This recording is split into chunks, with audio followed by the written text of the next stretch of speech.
नमस्कार मित्रांनो, लक्ष्मीच्या पाऊलांनी या मालिकेच्या 26 जुलैच्या भागात आपल्याला पाहायला मिळणार आहे. सानिका कलाला फोन करून म्हणते, तुम्ही मला डिझाईन्स दिल्या नाही तरीही मी अद्वैत सरांना सांगितलं की तुम्ही मला डिझाईन्स दिल्यात आणि तुम्हाला काही चेंज करायचं आहे म्हणून तुम्ही होल्ड करायला सांगितले. तुम्ही काल मला थोड्याशा डिस्टर्ब वाटल्या म्हणून मी तुम्हाला आग्रह केला नाही. तर कला तिला म्हणते, थँक्यू मला समजून घेतल्याबद्दल आणि माझ्यामुळे तुला काही त्रास होईल किंवा तू अडचणीत येशील असं मी काहीही करणार नाही. मी तुला थोडा वेळा डिझाईन्स पाठवते, तू काळजी करू नकोस. त्या दोघी फोन ठेवतात आणि फोन ठेवल्यानंतर मात्र कला जेव्हा मागे वळते तेव्हा तिला तिथे अद्वैत उभा असलेला दिसतो. कलाला असं वाटतं की अद्वैतने सगळं काही ऐकलं असेल, त्यामुळे ती त्याला म्हणते की तू शांत हो, आपण सगळं बोलू. तर अद्वैत तिला म्हणतो, आता काय बोलायचं बाकी आहे. कला त्याला म्हणत असते, मला एकदा बोलण्याची संधी दे, मी तुला सगळं सांगते. पण हे जाणून घे की या सगळ्या मागचा माझा उद्देश चुकीचा नव्हता. अद्वैत तिला थांबवतच म्हणतो, तुला एक शब्द बोल म्हटलं की पॅरेग्राफचे पॅरेग्राफ बोलायची गरज नाहीये आणि मी बोलतोय ना तर तू मध्ये बोलू नकोस. तू मला म्हणतेस ना मी सतत माज दाखवतो, मग आता ब्रेकफास्टच्या टेबलवरती जे काही झालं ते काय होतं, मग तो माज नव्हता का? तर कलाच्या लक्षात येतं की अद्वैतने काहीही ऐकलेलं नाहीये. तर कला म्हणते, तू त्याबद्दल बोलतोस होय? तर अद्वैत म्हणतो, हो मी ऑफकोर्स त्याबद्दलच बोलतोय. बरं झालं आबा बोलले तुला. तर कला म्हणते, बोलले तर बोलू देत ना, ते आजोबा आहेत, ते काहीही बोलले तरी मला काही वाटत नाही. अद्वैत तिला म्हणतो, तुझा चेहरा तर पडला होता. तर कला म्हणते, मग बघितलास ना तू माझा पडलेला चेहरा, तरीही लगेच परत आलास मला जाब विचारायला. अद्वैत तिला म्हणतो, विचारणारच ना, तू प्रत्येक वेळी इतरांना अक्कल शिकवत असतेस, मग तू स्वतः तेच करतेस हे दाखवायला नको का? तर कला त्याला म्हणते, आता पोट भरले ना तुझं, मग असाच दिवसभर उभा राहून माझ्याशी भांडत राहशील. पण हे बघ चांदेकर, तुझी जेवढी भांडण्याची क्षमता आहे ना तेवढी माझी नाहीये. तू जा ना ऑफिसला, मला माझी खूप कामं आहेत. अद्वैत तिला म्हणतो, तुझ्या कामाचं कौतुक मला सांगू नकोस, मला सुद्धा खूप कामं आहेत आणि मी सुद्धा ऑफिसलाच चाललोय. अद्वैत ऑफिसला जातो तर कला स्वतःशीच म्हणते, अवघड आहे, याच्याबरोबर राहणं म्हणजे रोज युद्ध करण्यासारखं आहे. संगीता बाहेर येऊन दिनकरला सांगते, काजलला ताप आला आहे.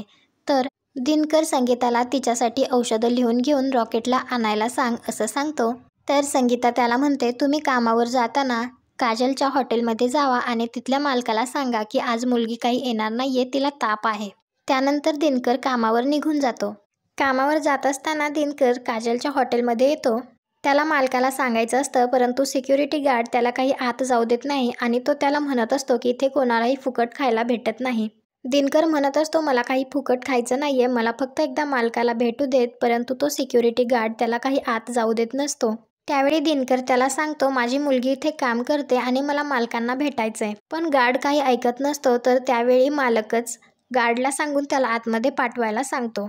दिनकर मालकाला भेटून त्याला सांगतो की काजल खरे माझी मुलगी इथे काम करते आणि आज ती कामावर येऊ शकणार नाही. तर मालक दिनकरला म्हणत असतो, ती असं न सांगता दांडी कशी मारू शकते. तर दिनकर त्याला सांगतो की तिची तब्येत बरी नाहीये, त्यामुळे ती आज नाही येणार, पण तिची तब्येत बरी झाली की ती लगेच येईल. आणि तो त्याला विचारतो की तिने आतापर्यंत जे काही काम केलंय त्याचे थोडेफार पैसे आम्हाला मिळतील का? तर तो मालक नाही म्हणतो. तर मालक दिनकरवरच ओरडतो आणि पैसे देण्यास त्याला नकार देतो. इकडे कला डिझाईन्स रेडी करून अद्वैत ऑफिसमध्ये पोचायच्या आधीच सानिकाला डिझाईन्स पाठवून देते. त्यावेळी कलाला आठवतं की 2 दिवसांनी तर हप्ता भरण्याची तारीख आहे. आईबाबांनी काही केलंय का नाही याची त्याला काहीच कल्पना नसते. त्यामुळे कला संगीताला फोन करून विचारते, 2 दिवसांनी हप्ता भरण्याची तारीख आहे, तर पैशांची जुळवाजुळव झाली आहे का? किती जमलेत आत्तापर्यंत? तर संगीता सांगते, जुळवाजुळव चालू आहे, परंतु थोडीशी खोट आहेच. काजू जिथे काम करते तिथे सुद्धा तिचे काही पैसे जमले असतील, परंतु त्या मालकाने दिले नाहीत, बाबा गेले होते आणायला. तर कला संगीताला म्हणते, असं कसं, त्यांनी का नाही दिले पैसे? बाबा का गेले? काजल कुठे आहे? संगीता कलाला सांगते, काल पिझ्झे पोचवायच्या नादात ती पावसात भिजली, त्यामुळे तिला ताप आली आहे. कला म्हणत असते, गुंड्या राहिलेलं काम तिचं पूर्ण करेल ना, मालकाने पैसे द्यायला हवे होते. तर संगीता म्हणते, बाबांनी खूप समजवण्याचा प्रयत्न केला त्या मालकाला, परंतु त्याने काही ऐकलं नाही. तो म्हणाला जर एकाला सूट दिली तर सगळेच सूट मागतील. तर कला संगीताला म्हणते, मी बघते काय करायचं ते, तू काही काळजी करू नकोस आणि गुंडाला डॉक्टरांकडे न्यायचं असेल तर सांग. तर संगीता म्हणते, नाही आम्ही तिच्यासाठी औषध मागवलंय. तर कला त्यांना काळजी घ्यायला लावते आणि फोन ठेवून देते. त्यानंतर कला सानिकाला फोन करून डिझाईन्सचे पैसे मिळतील का असं विचारते. तेव्हा सानिका तिला सांगते की अद्वैत सरांनी 4 दिवस अकाउंटंटला सुट्टी दिली आहे, त्यामुळे मलाच आणखी माझे पैसे मिळाले नाहीत. मला मिळाले की मी लगेच तुम्हाला ट्रान्सफर करते. तर कला ठीक आहे असं म्हणून फोन ठेवून देते. त्यावेळी कला मनात विचार करते, कळत न कळत हा चांदेकर माझ्या प्रॉब्लेम्समध्ये भरच घालतो. याला पण आत्ताच अकाउंटंटला सुट्टी द्यायची होती. कलाला मात्र खूप टेन्शन आलेलं असतं. त्यावेळी कलाच्या डोक्यात विचार येतो, काजलच्या जागी आजचा दिवस जर पिझ्झा डिलिव्हरी मी केली तर पैसेही मिळतील आणि काजलला आरामही भेटेल. संध्याकाळची स्वयंपाकाची तयारी करून ती जाण्याचं ठरवते. ऑफिसमध्ये अद्वैत स्वतःशीच म्हणत असतो, काल रात्री तर मी खूप वेळ जागा होतो आणि खरे तर खूप लवकर झोपली होती. मी झोपायच्या आधीसुद्धा क्रॉस चेक केलं होतं. मग हिने डिझाईन्स कधी बनवल्या? ती इतकी अति आगाऊ आहे की कधी कोणालाही फसवू शकते. काहीही करून हिचं बिंग फोडलंच पाहिजे. अद्वैतच्या डोक्यात एक प्लॅन आलेला असतो, त्यामुळे खुश होऊन म्हणत असतो, मला फसवणं इतकं सोपं नाहीये. खरे आता बघ तुम्ही काय करतो ते. अद्वैत सानिकाला केबिनमध्ये बोलावून तिला म्हणतो, तुझ्या फ्रेंडने ज्या काही डिझाईन्स बनवल्या त्याचं ब्रीफ द्यायला सांग. म्हणजे एक्झॅक्टली सोनं किती प्रपोर्शनमध्ये हवं, डायमंड्स कुठले, टाईप काय, साईज, शेप, कलर काय, या सगळ्याचं ब्रीफ मला आत्ताच्या आत्ता द्यायला सांग. तर सानिका म्हणते, म्हणजे आजच्या दिवसात? तर अद्वैत म्हणतो, आत्ताच्या आत्ता म्हणजे आत्ता या घडीला. पुढच्या 10 मिनिटात मला ब्रीफ मिळालं पाहिजे. इकडे रोहिणी सरोजला राग आणण्यासाठी ती सरोजला म्हणत असते, मी सुद्धा खूप बिझी आहे, परंतु ती नैना माझ्याकडे आली आणि तिने मला अद्वैत आणि कलाचं सकाळचं सगळं भांडण सांगितलं. मी तिला सांगितलं मला यात काही इंटरेस्ट नाहीये, परंतु या खरे बहिणी आहेत ना, अगदी डोक्यात जातायत आता. सरोज तिला म्हणते, तू सांगितलंस ना तुला इंटरेस्ट नाहीये म्हणून, मग झालं तर. रोहिणी म्हणत असते, नुसतं सांगून काय होणार, या ऐकतात का? आपापल्या परीने आता त्या आपल्या डोक्यावर नाचायला लागल्याच आहेत ना. पण तिने मला जे सांगितलं ना त्यानंतर खूप आश्चर्यचकित झाले मी. कमाल आहे त्या कलाची आणि अद्वैतची सुद्धा. मी ऐकल्यानंतर तर मला असं वाटलं की त्या दोघांचं भांडणही मेड फॉर ईच अदर असल्यासारखंच आहे. कला काजलच्या जाग्यावर हॉटेलमध्ये काम करण्यासाठी जायचं असतं म्हणून सगळं काम आवरत असते. त्यावेळी तिला अद्वैतचा व्हिडिओ कॉल येतो. तर कला फोन उचलल्याबरोबर काय आहे असं म्हणते. तर अद्वैत तिला म्हणत असतो, फोनवर बोलणं हा सुद्धा मॅनर्सचा भाग आहे. फोन उचलल्या उचलल्या काय आहे अशी सुरुवात नसतात करत. तर कला त्याला म्हणत असते, पण मला नाही येत ना मॅनर्स तुझ्या मते, मग कशाला अपेक्षा करतोयस? का व्हिडिओ कॉल केलायस? तर अद्वैत तिला म्हणतो, तू काय करतेस ते बघण्यासाठी. त्यावेळी कला विचार करते, हा असा का म्हणतो, याच्या डोक्यात काय शिजतंय नक्की? अद्वैत तिला म्हणतो, काय झालं, काही बोलायचं नाहीये का यावर? कला त्याला म्हणत असते, तू टाइमपास करतोयस का, मला खूप कामं आहेत. त्यावेळी कलाला सानिकाचा मेसेज येतो, अद्वैत सरांनी ब्रीफ लवकरात लवकर मागितले आहेत. या दागिन्यांना किती प्रमाणात सोनं, हिरे आणि इतर रत्न लागणार आहेत याचं कॅल्क्युलेशन मागितलंय, तेही 10 मिनिटात.